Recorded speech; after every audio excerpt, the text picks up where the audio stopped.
So we're going to have a discussion on Lindsey Vonn.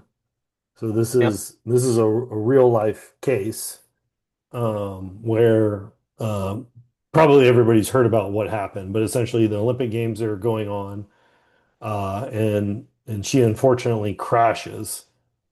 The crash is quite catastrophic, Could have been right? worse though. Could have been worse, right? And so essentially, she comes out. And she says, and we have an article. We have an article. That's what we're going over. I'll share it right here. So, the hidden science behind Lindsey Vohn's Olympic disaster reactive strength exposed, right? So you can see that we go through the reactive strength demands of skiing. She had no ACL. So this was the interesting thing, okay? Is she tears her ACL, right? And then she says her timing is off, but she's like, the ACL has nothing to do with it. So I just want to kind of like double click on that for a second. Hmm. Okay. So like we have and use the inside out mental model of reactive strength Hmm. to essentially like see that there's a top-down neural network component and there's a bottom-up biological, let's say connective tissue component. And so the Hmm. ACL is missing. Okay. Yeah. Hmm. Okay. So I'm just trying to walk people through what this means because I had a colleague Hmm. who's medical practitioner Hmm. and he sends me a text and he's like, no, I can see it both ways. Where I'm like, listen, I See it don't both ways. What? That it would affect and that it wouldn't. correct. Okay. Yeah. And I was like, okay, I can see it both ways too, but we all know that like reactive strength is a emergent behavior from the inside out. So it's like if you don't even have the bottom up biological stuff that's needed to be there, like of course, and then of course the timing is going to be off. So let's just I think we could even take it back a step further, but go on. okay. So because but she said that no, it wasn't an issue. It was a timing issue. Right. It's a timing issue because your nervous system doesn't know the neural network of absolute strength, which is responsible for force expression, does not know where it is at in internal space or external space. So, of course, the timing is going to be off. Why is that? Because it's obviously the connective tissue, which is one of the bottom up elements of reactive strength, right? Is generating like it's going through mechanotransduction. So it's generating mechanical information and driving it up to the neural network. But in her case, she's not getting it from the ACL. So, Y- Yeah. That and, is the important point. So I think in thinking about this, oh, since we put the article out, I think even more even more importantly, well, obviously there's the whole reactive strength thing.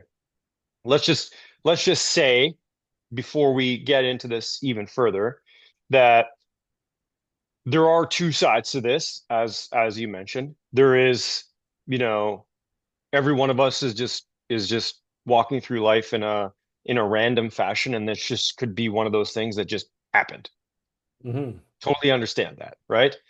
Um, um, which what's that guy's name? He's a physicist. He wrote a book, I- a drunkard's walk or something like that, oh which is yeah, basically just a walk through randomness, yeah. like that. You could look at it that way as well. Um, but there is a large reactive strength component for sure. Lindsey Vonn is no doubt a an athlete that has been at the highest levels of performance for a long period of time, right? So she's highly trained, she's highly specialized, she's, arguably the best downhill skier ever. Um, However, the significance of her injury is there's a lot of people that are like, oh, well, it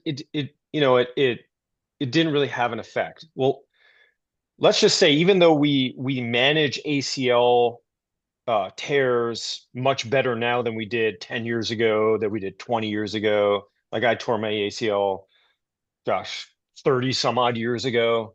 Um, so even though we manage them better, they're still devastating injuries, right? So and they're so devastating to your point that like the ACL, if you kind of look into the research on it, like it is a very, I'll use the term, although I kind of hate the term proprioceptive instrument that the knee uses to understand where it is in space, loading parameters, right? Like the knee works in like subtle translations of the tibia, which kind of load the capsule and load the ligaments ACL, PCL, and that is like a major feedback mechanism. So even before we can truly say this influenced her reactive strength, her joint function in that knee was destroyed. Hmm. And not necessarily in that there was and like her knee joint per se was destroyed, but her neural network has very minimal representation of her knee at Hmm. that point in time, considering as well that the injury, the ACL tear, was only 9 days previous. So like she's still acute, undergoing an inflammatory reaction, undergoing like a what the hell just happened reaction. I would imagine there's still fluid in the knee. And we know that fluid in the knee, even just a little bit more than the amount of fluid that should normally be in the knee, throws off all that proprioception as well, because now the capsule is being stretched from inside the knee joint, which is not a good feedback mechanism to the central nervous system. So there are a lot of things inherently going on here uh, with respect to her obvious crash. In that it could be a random thing, um, or it is highly related to the fact that she's a downhill skier, which relies heavily on that feedback from the knee. Hmm. She's not getting it on the one side. And to be honest, when have we ever, I don't know, but I haven't heard it mentioned up to this point, and I've kind of been on YouTube watching some videos. When have we ever seen Lindsey Vonn get stuck in a gate like that before? Hmm.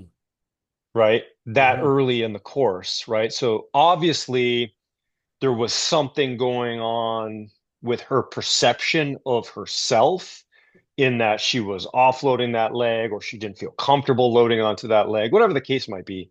Um, that could be related to the incident. Hmm. Yeah. So